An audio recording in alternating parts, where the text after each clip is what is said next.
Nitajaribu.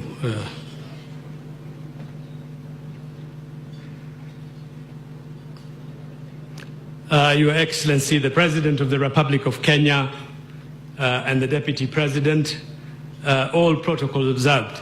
Hamjambo. Assalamu alaikum.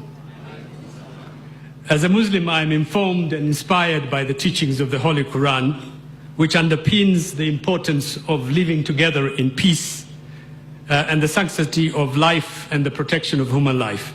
Respect for all human beings, regardless of their gender, race, and religion. The Holy Quran says, "O mankind, we have created you male and female, and have made you nations and tribes, that you may know one another." And the Prophet Muhammad, peace be upon him, said, "All mankind is from Adam and Eve, Adam and Hawa.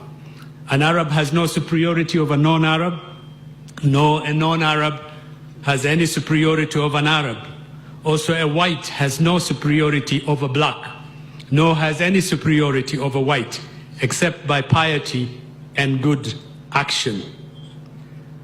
And when things go wrong, it preaches the absolute need to look into your inner self and have the courage to forgive your enemy. And the Quran says, "Let them pardon and overlook. Would you not like that Allah is merciful and forgiving?" And I stand here today, our minds are still fresh with the great tragedy the world has witnessed relating to our country in terms of extremism and extremism attack against innocent people. My heart goes out to all the families who have lost their loved ones to these actions of violent extremism. These are difficult times for Kenya.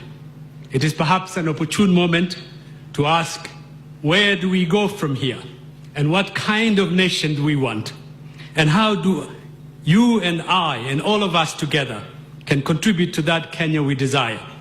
What kind of legacy do we want to leave behind? A united and a prosperous nation, or a divided people and a broken country? For the victims and their families, you can be filled with ill will, anger, and the desire for retribution.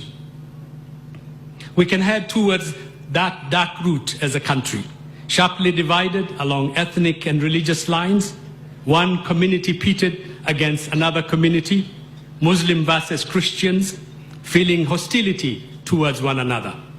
Or we can make an effort to grasp and apprehend and to replace the violence that is ravaging our land with an effort to understand compassion and love.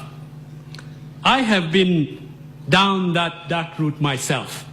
I was a victim of violence extremism. I was seriously injured in a bomb blast, but I was lucky, I survived. But 7 innocent people, including 2 children, perished in that horrific attack. It was a traumatizing experience of pain and anguish and suffering. I had the same feeling that many victims and families and their friends have. I was full of rage, bitterness, and the burning desire for revenge.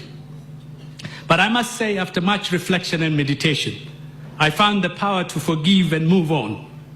It was only then I became human again, and I got the power to heal and recover. And by the grace of God, I found my peace. I have been blessed.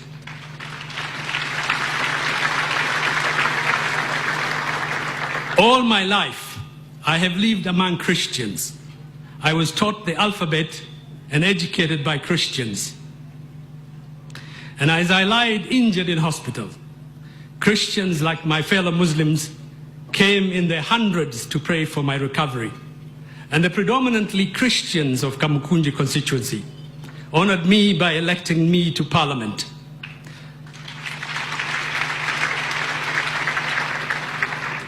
At no time have I and my community who live among majority Christians feel discriminated by our neighbors or stopped or denied our right to build mosques, to teach our children the Holy Quran, to fully practice our religion and to pray to Allah. We live and continue to live in peace and harmony. I cannot imagine my life and that of my community without Christian neighbors. That's why we have to make an effort in Kenya. We need to understand and go beyond these rather hard times. We're facing a deadly enemy who is not only killing our people, but also threatening to destroy the very foundation on which our young nation is built. It is an enemy who wants to divide us among ethnic and religious lines, Christians against Muslims, Muslims against Christians. It's an enemy who wants to turn neighbor on neighbor. This is an enemy who is bent on the destruction and the dissolution of the Kenya we know and cherish. We must not allow that to happen. We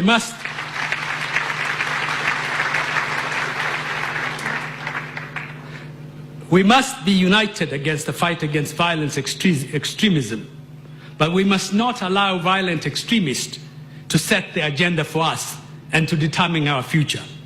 We must not allow violent extremists to turn one Kenyan against another Kenyan. We are bound by geography and history.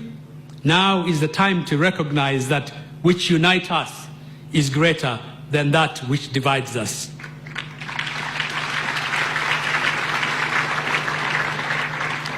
We don't want divisions in Kenya.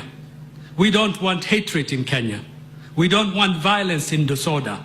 What we want is love, wisdom, and compassion for one another, and feeling of hope and justice to all those who still suffer within our country, whether they be Christians or whether they be Muslims. I know that we can do it, and I know we can go to higher heights. We can do better, and we need to stand together and walk together into the future. Kenya is rising. As we rise and shine, let's make sure we leave no one behind. We must rise as one indivisible nation. So I ask you this morning to pray for understanding and compassion. I bring you the message of peace. Please say a prayer for peace in our country and our people. Thank you so much.